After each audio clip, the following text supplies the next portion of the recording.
Hey, writing 221. Hello, you four. The next 2 weeks, I'm going to record some short videos about revision and the writing process.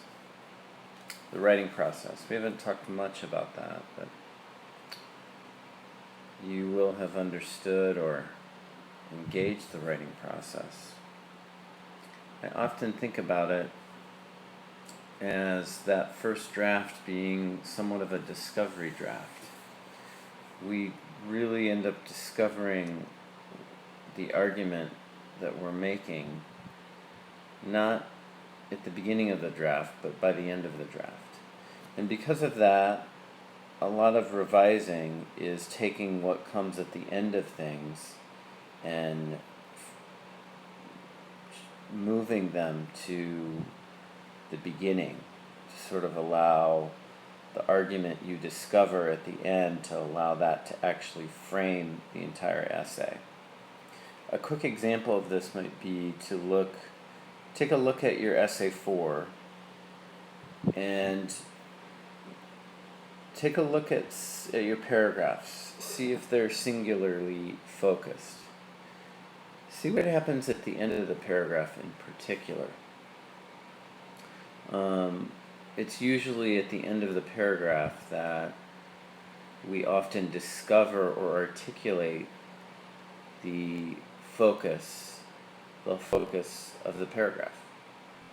And so often revision is about, sort of flipping or inverting the paragraph so that the thing that you've articulated as the main paragraph's idea is actually framing the paragraph, that it begins in the first sentence of the paragraph.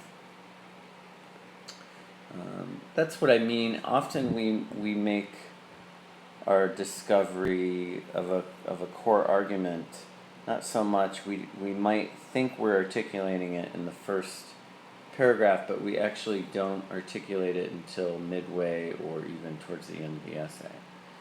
So it takes you being a close reader of your own work.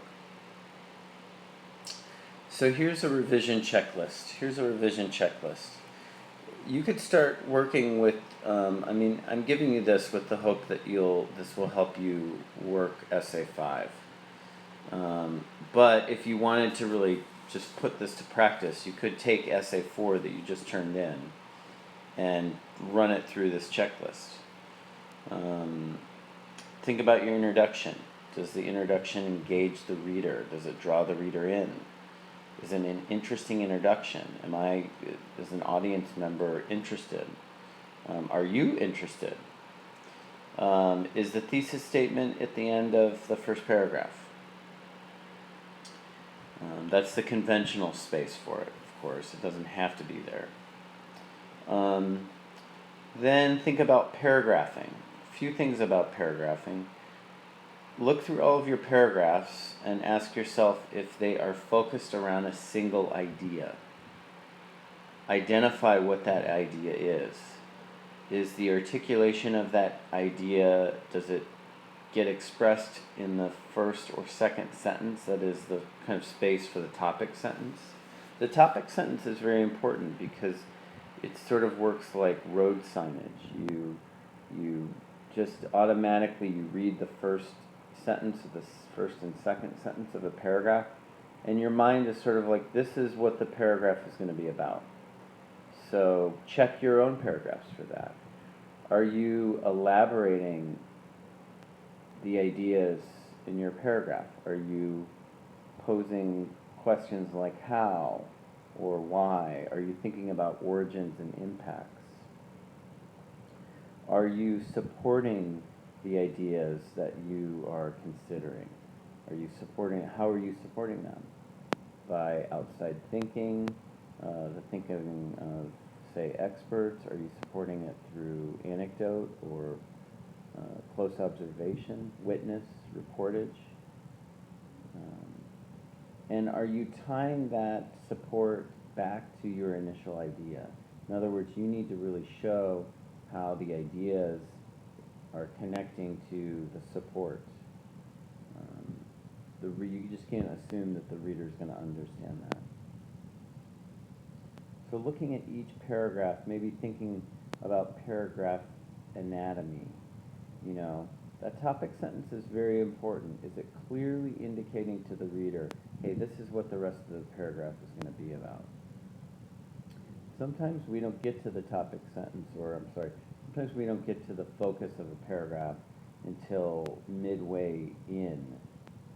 We're kind of searching for it. And so it's really often just in revision about just flipping things. Oh, here's sentence number 4. I'm actually going to put that at the very beginning of my paragraph, and the whole thing will just snap right into place. Often people, I think a big, not mistake, but a big sort of um, struggle people have is explaining how the evidence they're using in support of their argument, how it specifically supports their argument. A few of you sort of picked on Solnit a little for some of the support she offers by way of sort of arguing her ideas.